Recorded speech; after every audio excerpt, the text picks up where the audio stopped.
Now, earlier this week, justice was served as Islamist terrorist Ali Harbi Ali was sentenced to life in prison for the horrendous murder of the great MP, Sir David Amess. Watching all the tough revelations at his trial was David's close personal friend, Anne Widdecombe, who has tirelessly supported the Amess family since his tragic death. She's attended every difficult day in court. And as you know, because I've been speaking about it on the show all this week, the trial has prompted a barrage of calls for an overhaul of the counter-terrorism programme PREVENT, which failed to stop Ali, along with multiple other terrorists in the last 5 years. Former Cabinet Minister Robert Jenrick says even after the police detained Ali under the Terrorism Act, many were unwilling to countenance extremism as the motive. He's calling for the establishment to finally acknowledge that the murder of his friend was an act of Islamic extremism. Well, Anne agrees and says the government needs to stop worrying about appearances and ensure its PREVENT programme has the right focus. And she joins me now to talk about her dear friend, David. And Anne, I know you were waiting until after the trial to talk about this, and I know it must be very emotional for you because you were very close to David, and I want to hear your thoughts on him overall.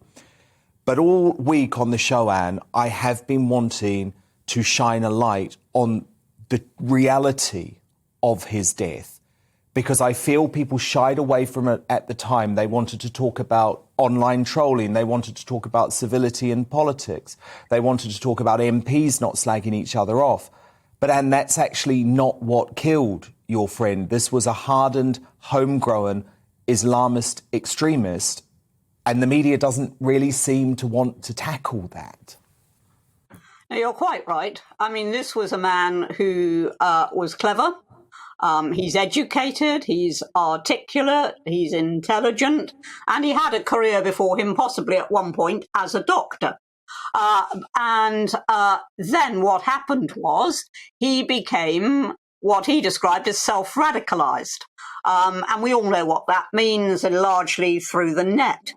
And he developed the idea that it was the will of Allah that he should kill people who were any sort of threat to Muslims, and he put in that bracket MPs who'd voted to bomb Islamic State. And that was why he decided to kill David. Now, there was no other reason, and he never said that there was any other reason or pretended there was any other reason. This was an example of extreme Islam. And actually, I think counsel for the prosecution, who did a terrific job, but they missed one trick.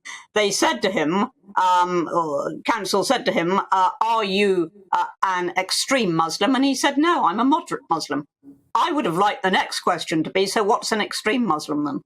Because that's what he is. Now, I think lots of things about this. First of all, it's crucial that anybody who thinks that a friend or a relative, even a very close relative like a son or a brother, who may be becoming radicalized, it's desperately important that they report that, not only in order to save potential victims, but also for the sake of that person. Because I'm glad, and God forbid that I should rejoice in anybody's imprisonment, but I am glad that what he's facing is not the martyrdom he wanted, to die in a hail of police bullets, take some shortcut to paradise.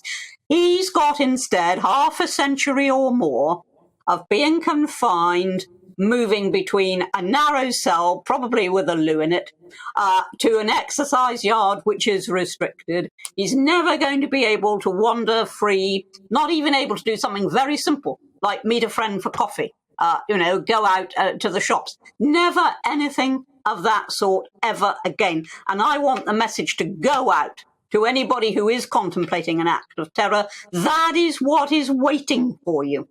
And that, I think, is a crucial message. But the other thing, I think, is what are the moderate imams doing in all of this? Because they're the people that I would look to. And I would say, right, the message we most desperately need from you now is that this is not the will of Allah, that this is not what the Quran teaches, that this is not going to get you into paradise with your 72 virgins or whatever it might be. This is actually wrong. And that is a message which I would like to hear coming out more and more from the mosques. Indeed. But Anne, the big issue, I think, with this case, and I wonder how devastating it must be for you as a close friend that a teacher close to Ali Yes. actually did spot what you just suggested. She spotted that her student was becoming radicalised, and she did exactly the right thing, and she should get a lot of praise for this. She reported Ali to the authorities, and he actually entered the PREVENT programme. But he managed to bamboozle them. He was too clever. The programme isn't fit for purpose, Anne.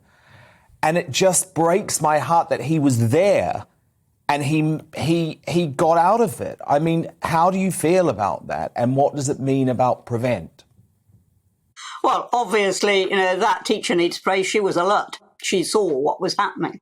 I do not expect the PREVENT programme to get it right 100% of the time. I don't expect any programme anywhere to get things right 100% of the time. But I think probably it needs to have a good look at this case and at what went wrong. And I suspect they were too ready to accept assurances, too ready to be deceived. And he is a very clever chap, and he would be able to deceive if that's what he set out to do. So I think, yes, the PREVENT programme needs a good overhaul, but I'm not going to point fingers of blame because there is no such thing as a foolproof programme. No such thing. And Anne, I know the family are devastated. Their statement outside court was truly heartbreaking. Mm. How are they going to deal with this loss long term?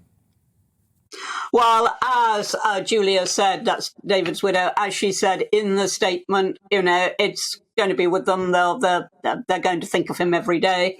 And he has left behind a tremendous legacy. When I was outside the court after the sentencing, and I had just done a massive press conference, and I was pretty tired, and I was just leaving, and I was stopped. And I was stopped by an ordinary citizen who came up to me. He's an NHS worker, he's ethnic minority, and he said to me, David helped me in the early 1990s when he was in Basildon. And I've never forgotten it, he said. Those were his words. I've never forgotten it. And that is David's legacy. It's not only that Southend is a city. It's not only that he's got a train named after him, but his legacy will go on for a long time to come. Whereas in about a year's time, I doubt if anybody would remember the name of Ali Harbi Ali. No, they will not. And that is the perfect note to end it on.